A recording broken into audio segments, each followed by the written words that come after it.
frightened of us.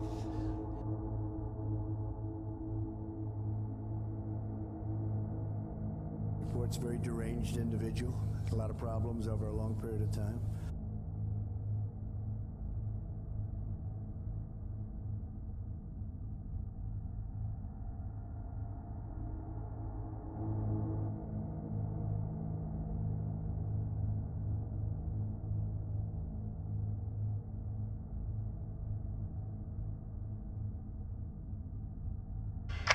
People think that just because someone has bipolar disorder, just because someone has schizophrenia, just because someone has an organic brain syndrome, that means that they are insane.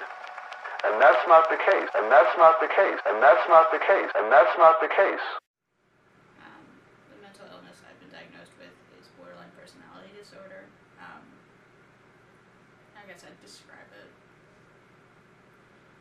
as like being my emotions I feel like they're more intensified all the time. I have less control over them. I'm insanely impulsive. I have a need to have people in my life, but I go to the point where I need them so badly that I push them away.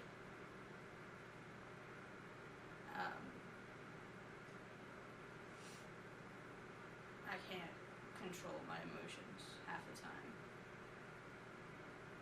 which leads me to just be depressed like half the time, and then happy, like overly happy the other half of the time. So my uncle has schizophrenia. He is currently in his late 50s, but he was diagnosed when he was 21. After my 17th birthday, I was diagnosed with bipolar type 2 disorder.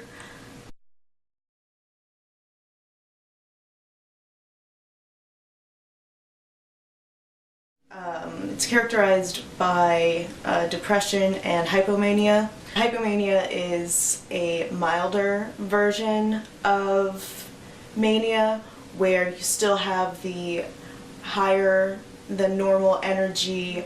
The borderline personality disorder is the worst of my mental illnesses.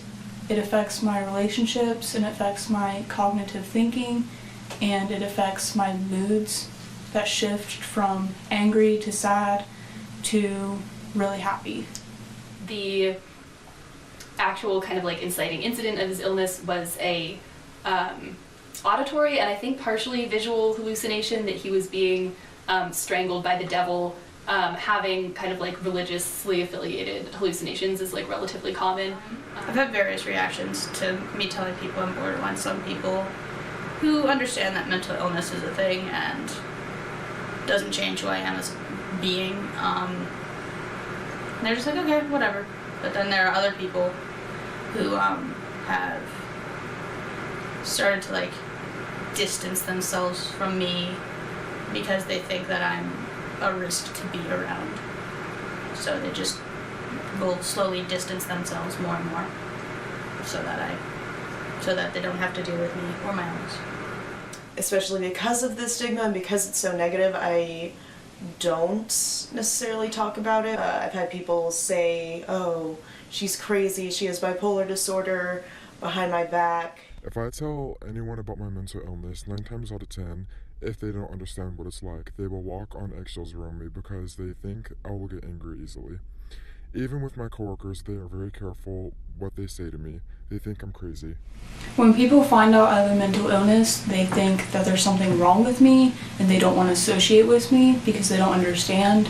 I've had so many people leave me because they just, as soon as they find out I have mental illnesses, they just get scared of me. For example, when it was decided by my roommates to kick me out of my dorm. The stigma around mental illness has restrained me from getting help for several years because I did not receive help until I was hospitalized for a suicide attempt when I was 18. The struggles I face because of the stigma of bipolar disorder is making true friendships. Most people won't want anything to do with you because you have bipolar disorder or they can't tolerate the mood extremities. stigmas against people with schizophrenia I've heard is that there's kind of like a fear of violence or a fear of unpredictability with schizophrenia because of their delusions or hallucinations. What struggles? To put it bluntly, I tried to kill myself because of the stigmas of mental illness. I felt alone and trapped within myself and within the stigma that society put on me for me and having a mental illness.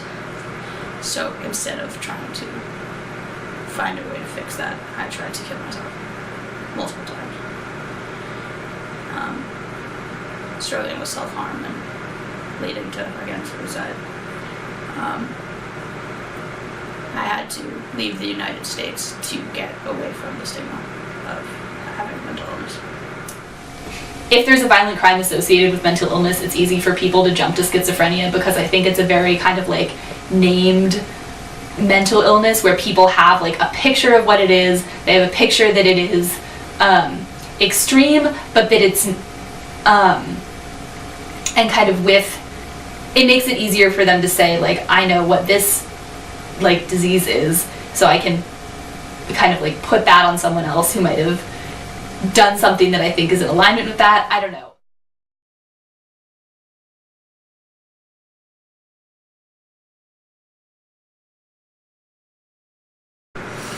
I always knew that like I had some form of like mental illness starting at like 7th grade, I want to say, but I couldn't talk about it. I couldn't like. I felt as though I felt ashamed to have a mental illness because I was living in an area where nobody talked about anything with anyone openly. So I felt completely alone. After I was diagnosed with mental disorders, my family didn't treat me the same. Since they don't believe in mental illnesses, they thought I was doing it for attention. And they thought even the suicide attempt was for attention, and they don't really associate with me anymore. I don't even go home because I don't feel comfortable living with them because we have no relationship whatsoever. I want people to know that bipolar disorder is a serious mental illness. It affects your daily life, it affects work, friendships, basically everything in your life. It's a chemical deficiency in the brain. People with bipolar disorder are not crazy. I take 9 pills a day, which are a combination of antidepressants, mood stabilizers, antipsychotics, and anti-anxiety medications. He's been on medication for a really long time. Medicating schizophrenia is a really difficult thing to do because it's not entirely known what like the chemical causes are for that, so it's kind of hard to target. A lot of theories indicate that it has to do with your dopamine levels. In order to maintain stability, I take medication and currently talk to a therapist. I've fluctuated in how many medications I've had. I currently take a mood stabilizer and an antidepressant.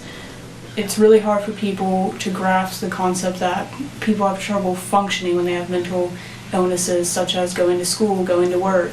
It's really difficult. Some days you have to just call off and stay in bed because you can't handle it and you can't go outside and face the world. Earlier, I think some of the stereotypes that are put into place have to do with like kind of fear of like violence or unpredictability, and like it's just with any stereotype you have to get to know someone for who they are and not just what they're stereotyped as.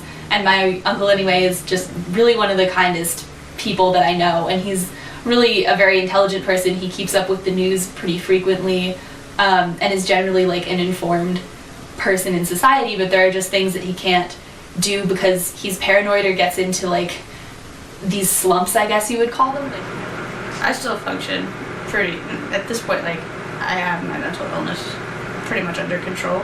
I mean, not to say that it doesn't have its bad moments, but I function pretty well in society. I go to school, get decent grades, I have a job. Yeah, just pretty functional. But the inspiration for these was when I first began my medicine, my hands were like shaking like so bad, they're like that. So I finger painted all of these within a span of a week or so because I was very manic when I was first taking my medicine, and the concentration and like intricateness of painting them really calmed my hands down. Recognizing that, like, especially with psychotic disorders like schizophrenia, where you are experiencing psychosis in the form of like delusions or hallucinations, like those delusions and hallucinations are real to that person, and that is just a scary thing and is hard to deal with. And with that, there are different kind of levels of insight, is what they refer to it as, into the disorder. So like how much you know that you have a disorder, I guess. Because it's one thing to be having auditory hallucinations and think that like there's someone in the room with you, and to be really convinced that like those are actual other people's voices, as opposed to like recognizing like I know that this is in my head, but I still hear them and they're still telling me to do these things or these things about myself, or whichever form that takes. What I think people should know about borderline personality disorder is that it doesn't change who I am as a person. It changes how I see relationships and such, but it doesn't define me. Like, I'm a very caring person and a very loving person, and I deserve the same treatment, to be cared for, to be loved, just as anyone else would. And borderline personality disorder is nothing to be ashamed of. It's a chemical imbalance in your brain and nothing more than that. The mental illnesses don't define a person.